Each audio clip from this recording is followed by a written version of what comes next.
أعوذ بالله من الشيطان الرجيم بسم الله الرحمن الرحيم الحمد لله رب العالمين الرحمن الرحيم مالك يوم الدين إياك نعبد وإياك نستعين اهدنا الصراط المستقيم صراط الذين أنعمت عليهم غير المغضوب عليهم ولا الضالين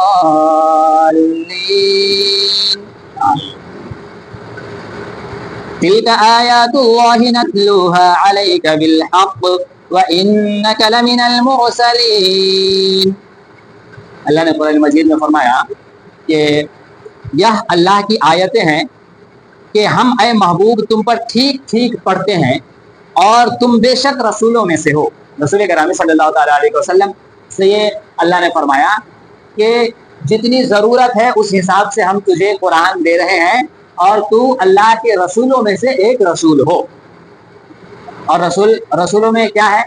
ہر چیز کے درجے بیٹھے ہوئے ہیں، ہر چیز کا ایک درجہ ہے اور ہر جماعت میں ایک کے اوپر ایک ہے.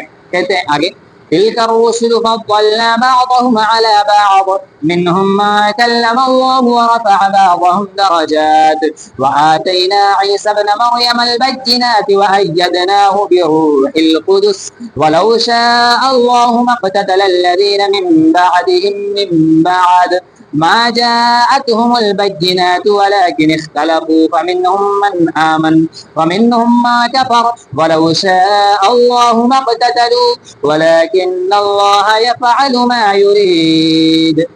یہ رسول ہیں کہ ہم نے ان میں ایک کو دوسرے پر افضل کیا.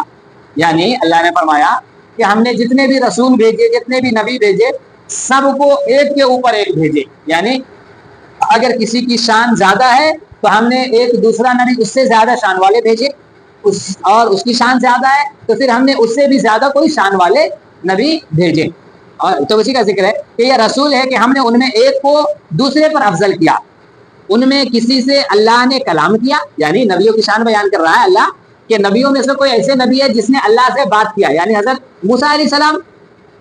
اور کوئی وہ ہے جسے سب پر درج و بلند کیا، یعنی سب سے زیادہ بلند مرتبہ عطا کیا، یعنی ہم سب کے نبی صلی اللہ علیہ وسلم.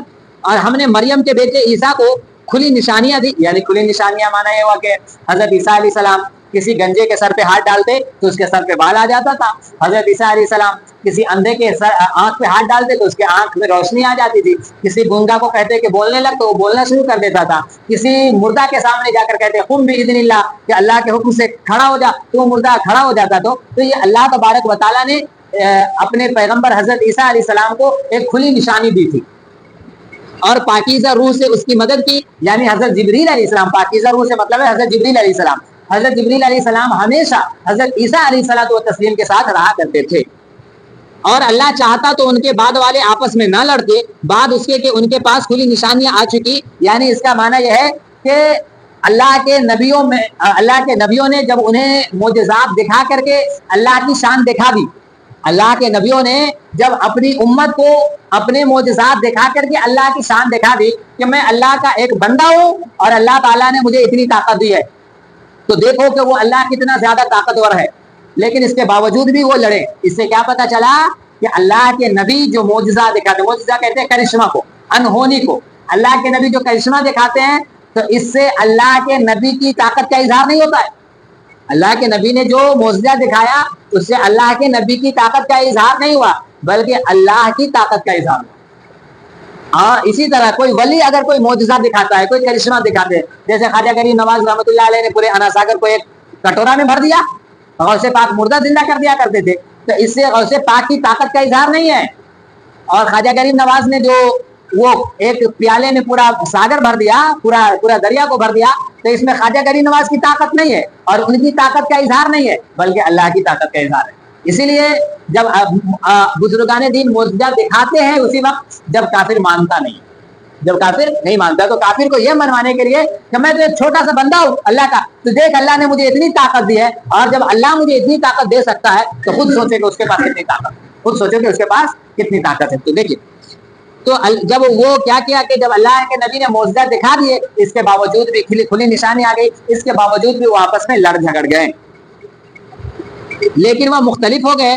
ان میں کوئی ایمان پر رہا اور کوئی کافر ہو گیا، کوئی ایمان پر رہا اور کوئی کافر ہو گیا، اور اللہ چاہتا تو وہ نہ لڑتے، مگر اللہ جو چاہے کرے، یعنی دنیا میں جو کچھ بھی ہو رہا ہے وہ سب اللہ کی مرضی سے ہو رہا ہے۔ اللہ جسے چاہے ہدایت دے اور جسے چاہے ہدایت نہ دے، اور اللہ جسے ہدایت دے دے یعنی سیدھے راستے پہ چلا دے، اسے کوئی الٹا راستے پہ نہیں چلا سکتا ہے، اور اللہ جسے الٹا راستہ چلا دے اسے کوئی سیدھا راستہ نہیں چلا سکتا۔ لیکن اس میں ایک بات آپ یاد رکھ لیں کہ اللہ سیدھا راستہ اسے ہی چلائے گا جو سیدھا راستے پہ چلنا چاہے گا، اور اللہ برا راستہ اس کے لیے کھول دیتا ہے جو برائی کو اپنا لیتا ہے، جو برائی کو اپنا لیتا ہے، یعنی برائی اس کو برائی نہیں لگتی ہے، وہ سود کھا رہا ہے، بدماشی کر رہا ہے، چوری چکاری کر رہا ہے، دوسرے کو تکلیف دے رہا ہے، لیکن اس کو کوئی شرمندگی نہیں ہے، تو اللہ کہتا ہے چلتا جا، تو اسی میں چلتا جا۔ اور جو بندہ ہے انسان سے غلطی ہو جاتی ہے، تو جس نے غلطی کی اور شرمندگی ہوئی، غلطی کرنے کے بعد اسے اللہ کی یاد آ گئی، تو اللہ تبارک و تعالیٰ اس کو گناہ بخش دیتا ہے اور اس کے لیے سیدھا راستہ کھول دیتا ہے۔ تو اور یہ باتیں کیوں ایسی؟ وہ باتیں اس لیے کہ اللہ تبارک و تعالیٰ نے آپ کو عقل دے دی ہے، اور آپ کے سامنے نبی کے ذریعے، قرآن کے ذریعے، اور اس زمانے میں علماء کے ذریعے آپ تک صحیح اور غلط بات ہمیشہ پہنچا رہا ہے۔ اب آپ کی مرضی ہے، آپ صحیح راستہ قبول کیجئے یا غلط راستہ قبول کیجئے، اللہ نے آپ کو مجبور نہیں کیا ہے۔ اگر آپ صحیح راستہ پہ چلنا چاہیں گے، اللہ سے دعا کریں گے تو اللہ تبارک و تعالیٰ آپ کو سیدھا راستہ چلا دے گا۔ اگر آپ الٹا راستہ چلنا چاہیں گے اور توبہ نہیں کریں گے، بدماشی پہ تلے رہیں گے، تو اللہ آپ کو اسی میں ڈبا دے گا۔ وہی اللہ کہہ رہا ہے کہ اللہ جسے چاہے سیدھا راستہ چلائے اور جسے چاہے چھوڑ دے۔ آگے یا ایھا الذین آمنوا انفقوا مما رزقناکم من قبل ان یأتی یوم لا بیع فیہ ولا خلة ولا شفاعة والکافرون هم الظالمون۔ اے ایمان والو، اللہ کی راہ میں ہمارے دیے میں سے خرچ کرو، وہ دن آنے سے پہلے جس میں نہ خرید و فروخت ہے، نہ کافروں کے لیے دوستی اور نہ شفاعت، اور کافر خود ہی ظالم ہے۔ اللہ نے فرمایا اللہ نے جو تجھے نعمتیں دی ہے اس نعمت میں سے خرچ کرو وہ دن آنے سے پہلے جس دن نہ کوئی خرید ہوگی، نہ کوئی فروخت ہوگا، نہ کافر کی دوستی کام آئے گی، نہ کافر کی کوئی مدد کرے گا، اور کافر خود ہی ظالم ہے، کافر خود ہی ظالم ہے، یعنی قیامت سے پہلے، یعنی مرنے سے پہلے اللہ کے دی ہوئے رزق سے اللہ کی راہ میں خرچ کر دو جو ہے اللہ کے پاس، اور یہ خرچ کرنا ایمان کے حصوں میں سے ہے۔ وَمِمَّا رَزَقْنَاهُمْ يُنْفِقُونَ، ایمان والے وہ ہے جو اللہ کے دیے ہوئے رزق میں سے اللہ کی راہ میں خرچ کرتے ہیں۔ اور کل بھی کیا پڑھا؟ نیک وہ ہے جو خوشی میں اور غم میں اللہ کی راہ میں خرچ کرتے ہیں، نیک وہ ہے جو غصہ پی جایا کرتے ہیں، نیک وہ ہے جو لوگوں کی غلطیاں معاف کر دیا کرتے ہیں۔ تو خرچ کرنے پر اللہ نے بہت فوکس دیا، اس لیے ایک بات عرض کر دیتے ہیں آپ کو کہ اپنے کمائی کا کم سے کم 1% آپ کو خرچ کرنا ہے، اپنے کمائی کا کم سے کم 1%۔ 1% کتنا ہوا؟ اگر 100 روپیہ کمایا آپ نے تو 1 روپیہ خرچ کرنا، کوئی مشکل ہے؟ کوئی مشکل ہے 1 روپیہ خرچ کرنا؟ اگر 1000 روپیہ کمایا آپ نے تو 10 روپیہ خرچ کرنا ہے۔ 1000 میں سے اگر آپ 10 روپیہ خرچ کریں تو کوئی مشکل ہے جناب؟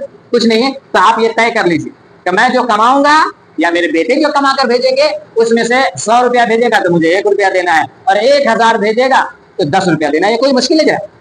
10 روپیہ خرچ کرنا کچھ مشکل ہے؟ نہیں مشکل ہے۔ اور آپ اسے نیت صاف کر کے آپ رکھیں ایک جگہ، ایسا نہیں کہ 10 روپیہ لیے کسی کو دے، نہیں، آپ اس کو جمع کیجئے 1 سال تک، اور سال میں ایک بار خرچ کیجیے، انشاءاللہ آپ کا 10 روپیہ نا کسی غریب کے لیے بڑا بھلا کا کام کر دے گا۔